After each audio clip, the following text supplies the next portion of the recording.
네, 월요일 맞수토론 홍익표 전 더불어민주당 원내대표, 김종혁 전 국민의힘 최고위원 두 분과 함께합니다. 어서 오십시오. 안녕하십니까. 반갑습니다. 네, 첫 번째 주제는 백다 앵커가 브리핑으로 준비하고 있습니다. 나머지 이 정성호, 조국, 추미애 이 세 분 민주당 측 장관들하고 좀 다른 줄 알았는데 뭐 그냥 도망가시던데요. 저는 얼마든지 언제든 어디서든 전 현직 법무장관들에게 대장동 항소 포기 토론 도전장을 내밀었던 한동훈 전 국민의힘 대표. 내가 응할 생각이 없다. 다만 간족거리는 태도 좀 바꿨습니다. 장동혁 대표가 하자 그러면 할 것 같습니다. 곧장 조국 혁신당 대표의 제안을 수용한 장동혁 국민의힘 대표. 한 전 대표가 띄운 전현직 법무부 장관 토론 제안이 현직 당대표 토론으로 옮겨붙었습니다. 한동훈 견제용이에요. 한동훈 전 대표 부각되지 못하게 하는 일이라고 한다면 장동혁 대표는 무조건 뛰어들 것 같습니다. 정청래 민주당 대표, 과연 토론에 참전할까요? 대장동 항소 포기 토론 개최 여부에 시선이 쏠린 가운데 국민의힘의 텃밭, 대구 경북 지지율이 10.5%포인트 하락했다는 결과가 나왔습니다. 네, 첫 번째 키워드는 장동혁 리스크에 TK 민심도 흔들, 일단 이렇게 잡아봤습니다. 앞서 네 분과 토론했던 연장선상에서 같은 여론조사 결과를 보고 두 분의 의견도 좀 들어보겠습니다. 여론조사 보여주시죠. 정당 지지도 이건 전국 전체입니다. 민주당이 리얼미터 이번 주 발표된 것 보면 47.5%고요. 국민의힘이 34.8%입니다. 격차가 조금 더 벌어졌네요. 보면요. 그리고요. TK 지역 정당 지지도 다시 보여주세요. 네, 국민의힘이 46.7%, 민주당이 36.9%. 여전히 국민의힘 지지도가 높긴 한데 전주에 비교하면 57.2에서 46.7로 국민의힘 지지율이 10.5%포인트 하락했습니다. 김종혁 위원님, 어떻게 분석해야 될까요? 그러니까 우리가 그 여론조사 하나를 가지고서 예. 이게 뭐 완전히 그렇게 같다라고 단정적으로 얘기하는 것은 그 약간 좀 무리수가 있죠. 예. 이게 일시적인 현상일 수도 있으니까. 하지만 뭐 그런 걸 있잖아요. 왜 제비 한 마리가 왔다고 봄이 온 건 아니다라고 얘기하지만 제비가 오면 머지않아 봄이 온다라는 것도 다른 뭐 그것도 이해할 수 있는 거잖아요. 근데 이게 대구 지역이라는 데가요. 그 대구는 이기는 보수를 원하는 거거든요. 그러니까 누가 됐든 간에 이긴다면 그 사람을 우리가 지지할 수 있다. 이런 정서가 좀 있어요. 지구 들어오는 건 못 보겠다. 이런 느낌인데 과거에 이제 이준석 그 대표에 대해서 박근혜 전 대통령 탄핵하는데 앞장섰지만 이준석 대표 경선 때 가서 어쩔 수 없었다. 이건 받아들여야 된다 하니까 대구가 전폭적으로 지지해서 젊은 30대 영선에 이준석 대표를 만들어 놨단 말이에요. 왜냐하면 이준석을 내세우면 우리가 이길 수 있다라는 그런 생각이 있었기 때문이에요. 근데 지금 대구 쪽에서, 대구 경북 쪽에서 저런 식의 어떤 여론이 나온다는 건 혹시 그동안에 몇 달 동안 지켜봤는데 이거 좀 아닌 것 같다. 이 장동혁 대표나 현대 지도부로는 보수가 이길 수가 없을 것 같다라는 그런 생각이 지금 이제 퍼져갈 수도 있는 거거든요. 그래서 뭔지 잘 모르겠어요. 이게 그런 느낌이 구체적으로 이제 드러나기 시작한 것인지 아니면 뭐 일시적인 어떤 여론조사에서 드러난 일시적인 현상인지는 조금 더 추세를 봐서 다음에 이런 것들이 계속 이어진다면 그러면 이제 대구는 굉장히 심각한 상황에 접어들고 있구나라고 볼 수가 있는 거죠. 어떻게 분석하십니까? 네, 우선은 한 주의 여론조사이기 때문에 저게 구조화됐다 이렇게 보기는 아직은 어려울 것 같아요. 한 뭐 몇 주 정도 저런 추세가 하락 추세가 이어지거나 과거에 비해서 10% 이상 낮아지는 여론조사 반복된다면 저는 일정 정도 구조화된다 이렇게 볼 수 있는데요. 아직은 한 주이기 때문에 단정지을 수 없습니다. 다만 어쨌든 한 10% 정도 하락된 걸 갖고 분석을 해본다면 크게 두 가지 이유가 있는 것 같아요. 우선은 대통령 지지율이 많이 올랐거든요. 그러니까 대통령 지지율이 오른 거는 외교안보 관련돼서 최근에 그 UAE하고 남아공, G20 등등 순방 외교의 성과가 일정하게 대구 경북 지역에서도 대통령 지지율이 여당의 지지율을 끌어올리면서 상대적으로 국민의힘 지지율을 낮췄다 이렇게 보는 것 같고요. 두 번째는 이 보수 지지에 대한 어떤 피로감인데요. 이 피로감은 두 가지 형태가 기인합니다. 하나는 아까 그 앞서도 한 분이 얘기하셨는데 일단 실망감이 있을 수 있어요. 그러니까 그 실망감 뭐냐면 왜 제대로 못 싸우냐, 제대로 견제 못하냐 이것도 분명히 있을 겁니다. 그러나 또 하나는 불안감이라고 할 수 있어요. 불안감 뭐냐면 과거 저희가 민주당이 야당 시절에 광주 전남 쪽에서 지지율이 폭락하는 경우가 있어요. 이 경우는 뭐냐면 그 전국적으로 뭔가 이 신뢰받는 정당이 못 되면서 나타나는 현상인데 이 경우에는 고립에 대한 불안감이 생깁니다. 이 우리 지역만 이 정당을 지지하고 있는 거 아닌가? 이에 대한 불안감이 형성되는 거죠. 지금 TK 같은 경우는 전국적으로 지금 국민의힘보다 상당히 민주당 지지율이 높게 나타나고 있잖아요. 그러면 겨우 TK에서 버텨주고 있는 건데 이 TK에 계신 분들이 이러다가 우리만 고립되는 거 아니냐? 우리만 어떤 이 보수의 섬처럼 남아 있는 거 아니야? 이게 그냥 보수를 넘어서 장동혁 대표의 행태가 극단적 지지층을 가면 우리가 보수의 어떤 성지는 맞지만 우리가 극단 세력의 성지가 될 수 없지 않나라는 그런 불안감들이 일정 정도 작용하는 거예요. 그래서 아까 얘기했던 실망감과 불안감 이것은 종이 한 장 차이거든요. 그런 측면에서 두 가지가 그 보수 지지에 대한 전통적 보수 지지에 대한 피로감으로 작용하고 있는 건 아닌가 생각됩니다. 예, 실망감과 불안감. 그러니까 탈출해야 되는 건가? 이런 불안감. 예, 알겠습니다. 그런데 이런 상황에서요. 지금 12월 3일이면 장동혁 국민의힘 대표가 취임 100일이 된다고 합니다. 이때 어떤 메시지를 낼까? 뭔가 이걸 계기로 해서 외연을 확장하는 계기로 만들 것인가? 아니면 계속 이런 방향을 유지할 것인가? 어떻게 예측하세요? 일단 그 이전에 그 한동훈 대표하고 저희가 지도부에 있을 때는 비상계엄이 났을 때 이 비상계엄은 우리가 부인해야 되는 거고 윤석열, 김건희 부부와 절연해야 된다라고 얘기를 했는데 그게 받아들여지지 않고 그렇게 주장하는 사람들이 쫓겨난 거잖아요.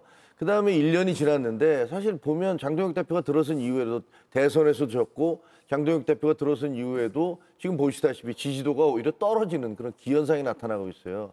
아마 장동혁 대표는 뭐 비상계엄에 대해서 사과할 겁니다. 12월 3일 날 되면 사과를 하는데 문제는 그게 진짜 사과해야 되는 거거든요. 예를 들면 우리가 일본에 대해서 뭐라고 그럽니까? 일본에서 이렇게 얘기합니다. 이거 굉장히 과거의 식민지 지배로 한국민들에 대해서 다대한 그런 상처를 드린 데 대해서 통속의 염을 가지고 있습니다. 라고 사과를 해. 그래 놓고서 독도는 우리 땅입니다. 일본 땅입니다. 그리고 다케시마, 야스쿠니 신사에 가서 계속 그 조공을 드려요. 참배를 해요. 그럼 우리가 보면서 저게 무슨 사과야? 장난치냐? 이렇게 생각할 거 아닙니까? 마찬가지로 비상계엄에 대해서 그거는 뭐 국민들에게 피해를 드려서 대단히 죄송합니다. 이렇게 얘기해 놓고서 그 다음에 탄핵은 잘못된 것이다. 라는 입장을 견지한다면은 그러면 국민들이 그걸 받아들일 수 있겠습니까? 무슨 장난칩니까? 이렇게 얘기할 거예요. 그러니까 진정한 사과를 하려면 우리가 어떻게 윤석열 그 대통령이나 그 부인과 절연을 할 것인가 이런 부분을 단호히 얘기하지 않는다면 아마도 아무도 그걸 믿지 않을 거예요. 그리고 오히려 그렇게 하면 그 역효과를 내서 지지도에 당 지지도가 더 떨어지는 그런 그 부작용을 낳을 수도 있다 이런 생각이 듭니다. 그리고 지금 예상하시기에는 어설프게 해서 부작용 나올 것이다 이렇게 예상하신 거죠? 어설프게 할 가능성이 커요. 왜냐하면 지금 장동혁 대표 입장에서는 본인을 강력하게 지지했던 전환길류 그러니까 이른바 우리가 극우라고 얘기하는 사람들의 눈치를 안 볼 수가 없는 거 아니에요. 그러니까 저는 장동혁 대표가 어차피 강을 건너왔으면 배를 버리고 이제 진격을 해야 될 거 아닙니까? 그러면 그쪽과 절연을 해야 되는데 지금까지 해온 모습을 보면 아주 어정쩡하게 이쪽 눈치 보고 저쪽 눈치 보고 계속 얘기하는 거예요. 처음씩 뭐 그 1도씩 좌클릭하겠다고 했으면 100일이 됐으면 100도가 좌클릭이 됐어야 되잖아요. 근데 오히려 처음에 출범했을 때보다 더 오른쪽으로 가 있는 것 같은 느낌이어서 상당히 안타깝습니다. 어떻게 예측하십니까?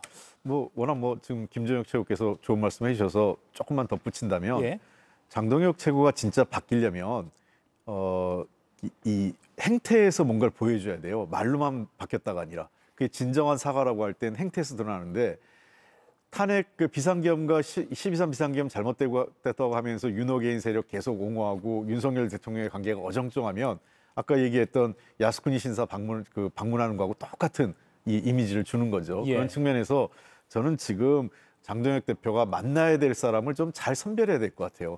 정광훈 목사나 무슨 그 황교안 전 대표 이런 쪽을 지금 찾는 게 아니라 사실 보수의 전성기는 3당 합당과 함께 시작됐어요. YS하고 결합하면서. 즉 그렇다면 지금 어정쩡한 위치에 있는 얼마 전에 김영삼 대통령 추모일도 있었는데 YS계를 적극적으로 껴안는 모습부터 시작돼야 되는 거죠. 전직 김무성 대표나 김동영 전 대표 같은 분들이라든지 아니면은 좀 더 그래도 중도 합리적 보수라고 보여지는 유승민 대표를 만난다든지 뭐 등등해서 이제 장동혁 대표의 진짜 정치적 행보가 합리적 보수하고 뭔가 관계를 만들려고 하는구나라는 모습을 누군가를 만나면서 보여줘야 되죠. 예컨대 지금 대선 과정에는 이재명 대표를 지지했던 조갑재 씨나 정규재 위원 같은 분들을 만나야 되는 거예요. 보수 입장에서. 그런 분들의 마음을 다시 돌려서 국민의힘 지지로 원래 전통적인 국민의힘 지지로 끌어오지 못하는 한 제가 보기엔 보수의 완전한 결합을 하기 어려운 거죠.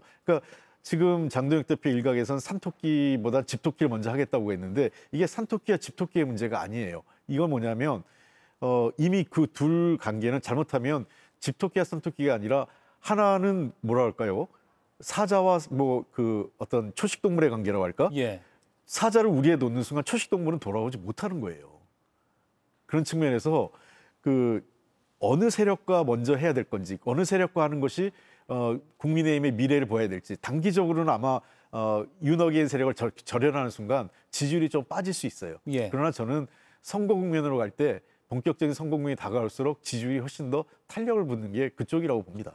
정치인은 미래를 보면서 가야 되는데 저는 좀 답답한 게 자꾸만 과거를 바라보고 있잖아요. 그러면서 우리를 강력하게 지지하는 이 사람들마저 놓치면 우리는 완전히 형해화돼 버린다. 이런 두려움이 있는 것 같아요. 그러니까 야 우리가 잘못했다는 걸 반드시 그냥 인정하고 그다음에 국민께 제대로 고하고 중도층에게도 우리가 이렇게 열심히 하겠습니다라고 얘기해서 이들의 지지를 받아들여야 돼. 끌어안아야 된다라는 그런 용기를 내야 되는데 제가 보기엔 용기가 없어요. 용기가 없고 그냥 우리를 그냥 막 지지한다는 사람들을 틈에만 둘러싸여서 그 사람들로부터 위안을 얻으려고 하기 때문에 그러니까 점점 쪼그라드는 거예요. 왜냐하면 그들의 주장이 시대적 보편성이라든가 논리에 맞지 않거든요. 그러니까 계속 쪼그라들 수밖에 없는 거죠. 용기를 내시기를 좀 부탁드립니다. 앞서 김무성, 김동영 그리고 유승민 전 의원을 예로 들으셨는데 한동훈 전 대표도 그럼 거기 포함됩니까? 만나야 될 사람.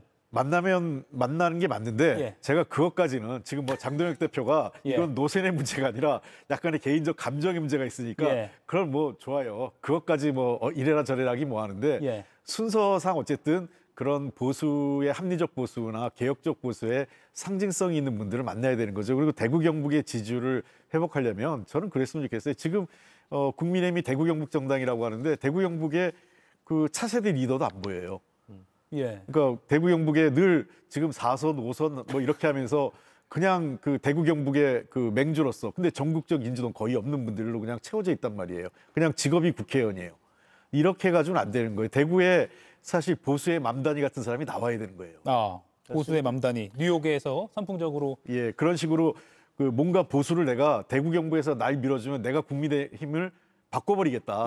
내가 대구시장으로 끝나는 게 아니라 대구 경북을 거기에서 시작해서 국민의힘을 확실히 변화시키겠다라는 그런 그 주장을 하는 뭔가 젊고 새로운 리더십을 이 지방선거에서 발굴해내야 가능한 건데 뭐 그나물의 그 밥 그 계속 대구 경북에서 국회의원 했던 분들이 또 이름 나오고 그래봤자 제가 보기에는 대구 경북 분들은 그러면 미래가 안 보이는 거죠. 왜냐하면 빅테크 같은 희망주나 가치주가 있어야 주식이 오를 수 있는 거 아니에요. 근데 그런 건 하나도 안 보이는 거죠. 이 얘기로 좀 넘어가겠습니다. 토론 얘기인데요.